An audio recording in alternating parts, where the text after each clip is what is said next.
Assalamualaikum warahmatullahi wabarakatuh. Apa kabar kita semua?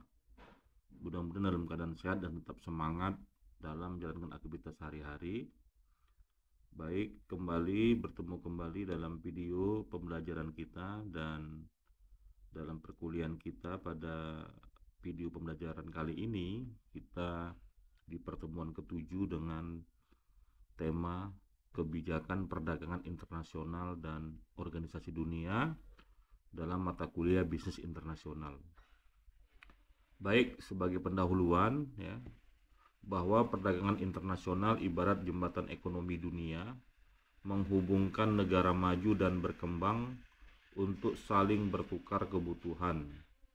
Namun tidak semua perdagangan berlangsung bebas tanpa aturan. Pemerintah setiap negara memiliki kebijakan untuk melindungi kepentingan ekonominya. Ada yang membuka diri melalui perdagangan bebas, dan ada pula yang membatasi melalui tarif dan kuota. Nah, inilah yang kemarin sempat ada pemberitaan di mana Donald Trump sebagai presiden Amerika itu menaikkan tarif ya dari sejumlah negara. Jadi termasuk negara Indonesia itu kalau tidak salah hampir beberapa produk ya itu tarif dinaikkan sampai 50% ya. Sehingga itu sebenarnya otomatis menyetop masuknya barang-barang negara kita ke Amerika. Nah, ini sebenarnya salah satu bentuk strategi politik beliau mungkin sebagai presiden dalam upaya untuk melakukan semacam bargaining ataupun daya tawar terkait dengan pola-pola perdagangan antar negara. Baik, jadi di sisi lain, organisasi internasional seperti WTO, IMF, dan Bank Dunia berperan memastikan agar sistem perdagangan dunia tetap stabil, adil, dan menguntungkan semua pihak. Nah, makanya ada beberapa organisasi ya di dunia yang terkait dengan perdagangan ini gitu ya. Seperti WTO, IMF, dan Bank Dunia.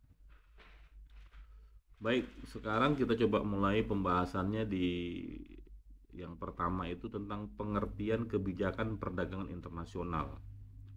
Jadi kebijakan perdagangan internasional adalah aturan dan tindakan pemerintah yang mengatur arus keluar masuk barang, jasa, dan modal antar negara. Nah, ini biasanya tentu kebijakan ini merupakan suatu kebijakan ya yang disepakati ya sejumlah negara untuk melakukan ya kegiatan perdagangan sehingga dia menjadi aturan yang berlaku bagi negara tersebut.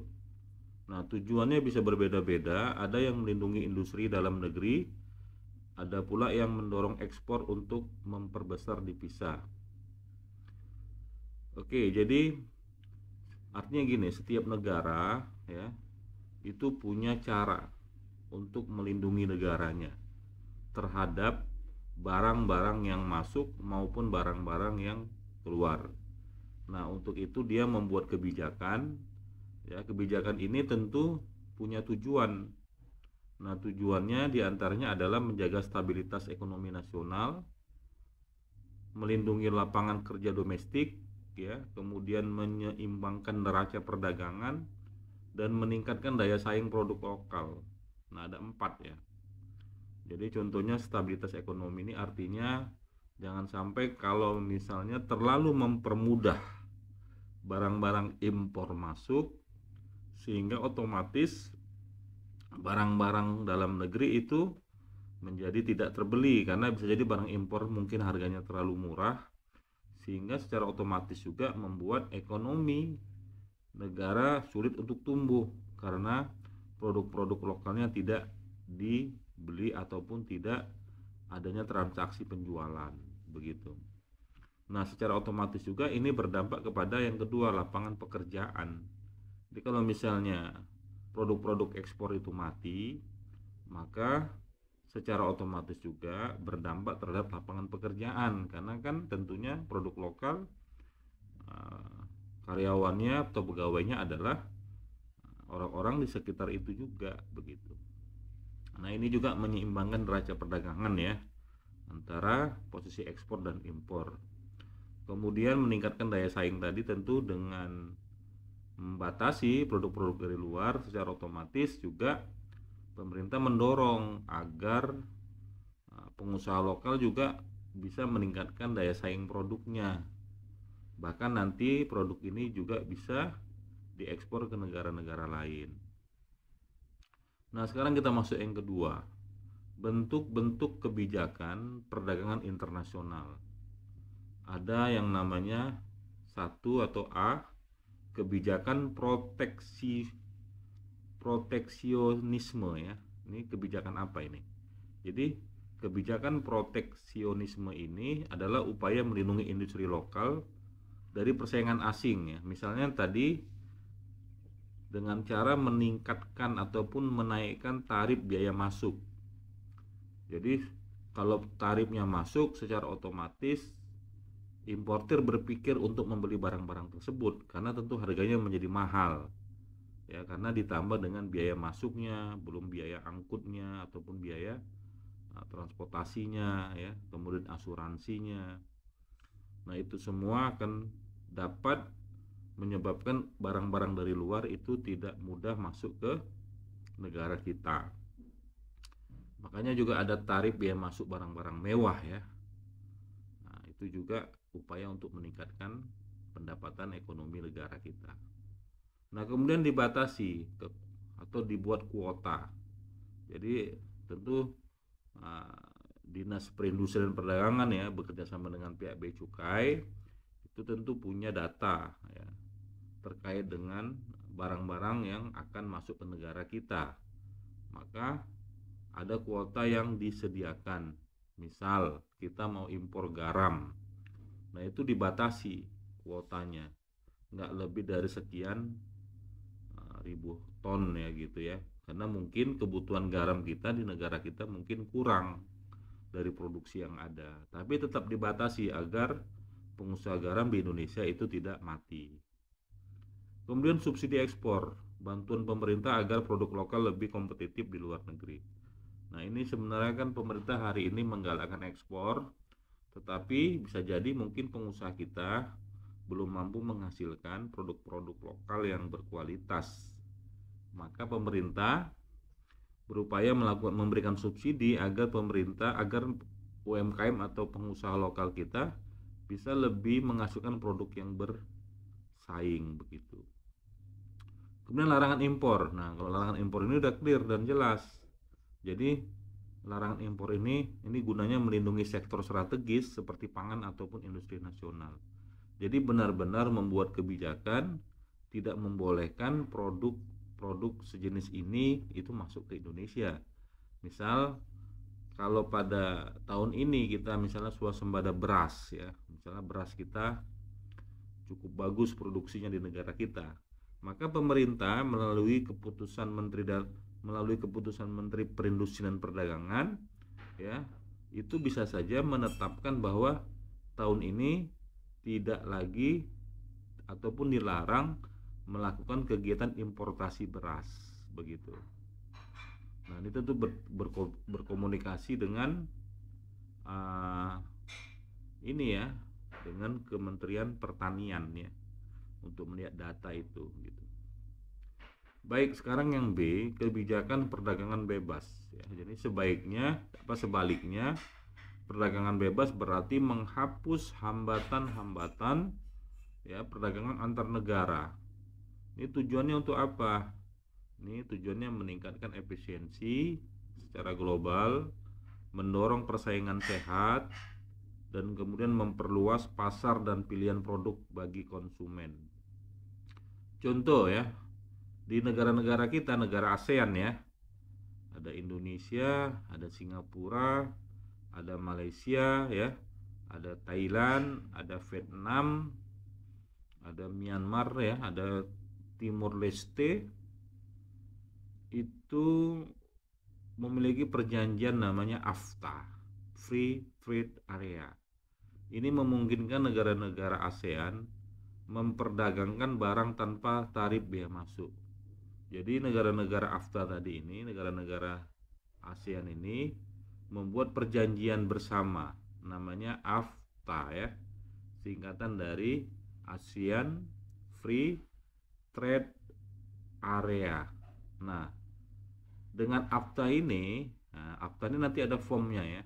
Jadi kalau kita melakukan impor barang, selama ada form AFTA ya, ada sertifikat atau bukti dokumen ya, importir ini memiliki form AFTA ini, maka barang tersebut dibebaskan biaya masuknya gitu.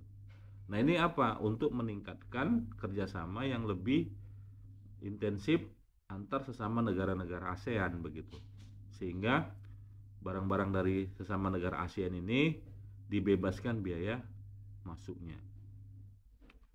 Oke, sekarang kita coba lihat apa saja organisasi perdagangan internasional. Ada namanya World Trade Organization atau WTO. WTO ini adalah lembaga dunia yang mengatur sistem perdagangan global, didirikan tahun 95 ya, 1995 sebagai pengganti GATT atau General Agreement on Tariffs and Trade. Jadi ada namanya WTO. Tujuan utama WTO tentu mendorong perdagangan bebas yang adil ya. Kemudian menghapus hambatan tarif dan non tarif. Kemudian menyelesaikan sengketa perdagangan antar negara. Nah, contoh WTO menjadi mediator dalam sengketa dagang antara AS dengan Tiongkok. Sebenarnya dulu di masa zaman Presiden Soeharto ya, Pak Soeharto itu dulu pernah membuat kebijakan tentang, dulu kita tuh punya namanya mobil Timor ya. Mobil Timor ini sebenarnya mobil buatan dari Korea yang dirakit di Indonesia kemudian diklaim jadi mobilnya Indonesia. Nah, proses dan pengelolaan kegiatan mobil Timor ini dikelola oleh anaknya namanya Tommy ya. Tommy Soeharto. Nah pada saat itu seperti ada persaingan yang tidak sehat ya antara mobil yang dibuat oleh pengusaha Tommy Soeharto dengan pengusaha-pengusaha yang selama ini sudah sebagai supplier mobil ya dari Jepang. Nah, karena ada semacam ketidakadilan ya dalam rangka transaksi ataupun penjualan ya, mungkin pemerintah memberikan satu kemudahan, misalnya dari sisi harga itu betul-betul dimurahkan atau mungkin ada subsidi lain. Nah, ini pengusaha-pengusaha yang selama ini ya memang sudah resmi menjadi distributor mobil-mobil dari Jepang itu protes ya ke WTO. Kemudian WTO menegur pemerintah kita agar membuat sistem perdagangan yang adil ya terkait dengan penjualan mobil Indonesia. Nah, itulah salah satu gunanya WTO. Kemudian ada namanya International Monetary Fund atau IMF, ini Bank Dunia. Ini berdiri tahun 94 ya. Ini gunanya menjaga stabilitas sistem keuangan dunia, antara lain memberi pinjaman jangka pendek bagi negara yang mengalami krisis moneter, membantu menjaga nilai tukar mata uang antar negara, dan mendorong reformasi ekonomi negara anggota. Jadi kita dulu tahun 97 pernah mendapatkan bantuan dari IMF ya. Karena apa? Negara kita pada saat itu sedang krisis, di mana keuangan negara kita ya semakin sedikit, dolar semakin melemah ataupun devisa makin berkurang karena tidak ada kegiatan ekspor, maka Bank Dunia meminjamkan uang kepada kita agar ekonomi bisa tumbuh. Nah, jadi ketika ada uang, maka ada produksi yang bisa dilakukan di negara kita sehingga menciptakan lapangan pekerjaan. Nah, itu seperti itu aja siklusnya ya. Ada produksi, pasti ada konsumsi. Nanti konsumsi ini berarti akan menciptakan satu transaksi. Ya. Nah, ketika ada transaksi berarti ada kegiatan ekonomi. ketika kegiatan ada ekonomi, berarti ada lapangan pekerjaan yang tumbuh ya dari kegiatan ekonomi tersebut. Nah, kemudian ada yang namanya World Bank atau Bank Dunia. Didirikan bersamaan dengan IMF namun memiliki peran berbeda. Bank Dunia fokus pada pengembangan jangka panjang dan pengentasan kemiskinan. Nah, ini dia memberikan pinjaman lunak untuk pembangunan infrastruktur dan pendidikan, membantu negara berkembang meningkatkan kapasitas ekonominya. Contoh, Bank Dunia membiayai proyek infrastruktur jalan dan sanitasi di banyak negara berkembang, termasuk Indonesia. Oke, sekarang kita masuk di bagian keempat ya, perjanjian dan integrasi ekonomi regional. Selain organisasi global, banyak negara membentuk blok perdagangan regional. Tadi ada ASEAN, AFTA ya, perdagangan bebas antar negara Asia Tenggara. Kemudian ada juga EU ya, European Union ya, integrasi ekonomi dan mata uang tunggal. Nah, Euro nih membuat semacam organisasi untuk mensepakati ya negara-negara Eropa itu menggunakan mata uang euro ya. Kemudian NAFTA atau UMSCA ya, kerjasama dagang antara Amerika Serikat, Kanada dan Meksiko. Ini tujuannya adalah memperkuat posisi ekonomi regional dalam menghadapi persaingan global. Jadi organisasi-organisasi antar negara itu juga berguna untuk memiliki daya tawar ya kepada negara lain begitu, agar nanti tentu posisinya kuat ya dalam ekonomi. Ini kalau misalnya kita punya kelompok, punya komunitas ya, tentu itu akan lebih memperkuat posisi kita ketika kita berbisnis begitu. Makanya kan pengusaha-pengusaha itu kan punya asosiasi dia, asosiasi pedagang, asosiasi pekebun kelapa sawit, asosiasi pengusaha ini, pengusaha itu untuk memupuk bargaining, termasuk salah satunya nanti asosiasi tadi tentu bisa menyampaikan hal-hal yang berhubungan dengan misalnya ketidakpuasan terhadap regulasi ya, terhadap peraturan-peraturan yang pemerintah buat ya, misalnya asosiasi pengusaha kelapa sawit protes terkait dengan tidak adanya subsidi pupuk begitu. Di level dunia begitu juga, antar negara kita punya AFTA tadi, sesama negara ASEAN, Amerika, Kanada, Meksiko punya NAFTA. Nah, ini saling bergaining posisi gitu terkait dengan kegiatan ekonomi, baik antar mereka sendiri ataupun antar negara-negara lain. Kemudian dampak kebijakan perdagangan internasional ya. Dampak positifnya tentu ada, meningkatkan ekspor dan devisa negara, memperluas lapangan kerja dan di sektor ekspor, kemudian mendorong inovasi dan efisiensi industri.